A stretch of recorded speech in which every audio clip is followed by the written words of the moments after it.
I got my revenge 16 years late. I dated this guy back then when I was fresh out of uni. It started online and we ended up meeting. We both used French to communicate, even if we spoke other languages, and he used to call me cœur, meaning heart. I would say that this was the most romantic relationship I have ever had, until it was not. Fast forward last week, I received a text on social media with a username I didn't recognize, but this person was referring to me as cœur. I felt dizzy and cold thinking of who that might be. I never thought he would still be alive or much less remember me. But that was not the only surprise. I decided to interact with him hoping I would receive an apology I've been longing for, but instead he asks me, "How is our son?" You see, the last time I heard from him was when I called to tell him that I was having a miscarriage, begging him to come and see me, because I was alone, sad and scared.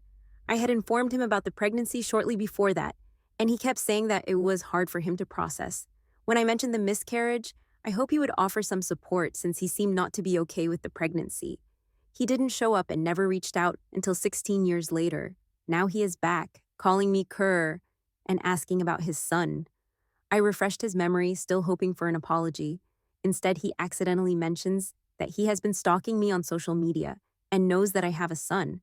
I, in fact, have a son simply because I moved on really quick after he abandoned me and got married.